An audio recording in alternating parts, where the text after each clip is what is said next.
Hello everyone. So our next topic and the last topic of the chapter skin is the role of skin in the heat regulation. So within the body, heat is produced as the result of the various metabolic activities such as the digestion, breathing, and some of the major sources of the heat production in our body are also written here. That is, the first one is the oxidation of glucose as we eat food and the food goes inside the stomach, and due to the liver it get in the process of digestion. So during the process of digestion, these glucose molecules occurs especially in the oxidation of the glucose molecules basically occurs in the liver. So here the heat is also produced in a high amount inside the body. Second point is the vigorous activity of the muscles, such as if you are doing any physical activities such as running, or if you are exercising your body, so this will increase your heat production inside your body. So vigorous activity of muscles also provide too much amount of heat. Third one is the ingestion of the hot food and the beverages. If you eat the hot food and the beverages such as the soup, so this will also provide, or this will also produce a high amount of heat. So these all are the major production or major sources of the heat production inside our body. Now the heat is transported to the rest of the body through the blood, and the extra heat is radiated from the skin surface. Now this heat is also lost from the body through the skins by the following ways. So by the process of convection, radiation, and sometimes it also radiate heat or comes out heat from the body by the process of conduction. For example, if you hold any object harder in your palm, then the heat from your body get transported or get conducted to that object. Sometimes heat is also lost from the body by the evaporation of the sweat. And the third one, that is through the expired air from the lungs. From there also the heat is also coming out. Fourth one says that through the urine and the feces. That means it also come from the excretory organs or the waste materials. Now there are some animals or some types of amphibians, reptiles, or we can say other species categories animals that do not balance their amount of heat produced inside the body and the surrounding heat. So our next topic will be poikilothermic animals.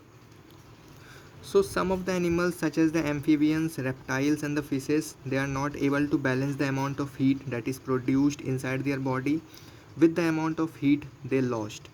So these types of animals have a constant, or sorry, they do not have a constant body temperature, and these animals are called the poikilothermic or ectotherms. Now they obtain heat from where? So they obtain heat from the surroundings to regulate their body heat temperature.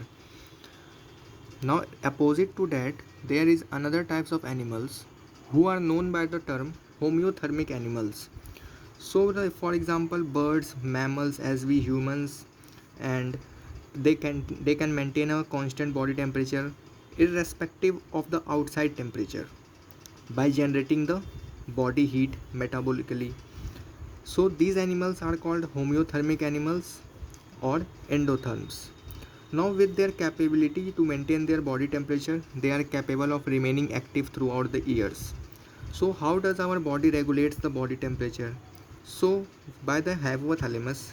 The hypothalamus that is situated in our brain monitors the body temperature and also receives information about the temperature changes in the environment.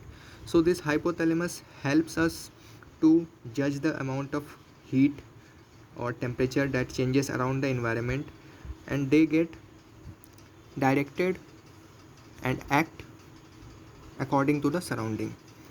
Now when the body temperature begins to rise, the body performs certain activity, or we can say the certain functions to perform it. So the first one is the our arterioles that is present in our the skin get dilated, and this is also known by the term vasodilation. So in this case, this allows the flow of more blood so that more heat is lost by the radiation. So when the body's temperature get rise, so due to the certain experiment or the certain body performance or for the functions, the body heat get lost. So by which types? The first one is the arterioles.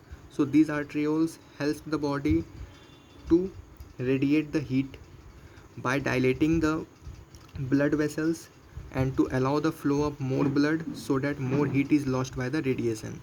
Second one says that the activity of the sweat gland is also increased to maintain the body temperature. Third one says that breathing rate increases. Fourth one is that the metabolic rate slows down so that the less heat is generated. And the one more there is comes on a warm day when the external temperature is high, nerve impulses are sent to the hypothalamus from the temperature receptor and the excess heat is lost by the sweat. And on the cold day, or the arterioles of the skin get constricted, and this process is called the vasoconstrictions, so that the body retains the heat produced within, and the metabolic rate also increases and the sweat gland becomes less active. So this is how, when the body temperature gets higher, so our body performs the certain activities or certain functions to balance it. So this was our last topic of the chapter skin. So we will meet in the next video with the another topic or another chapter. Till then, thanks for watching this video.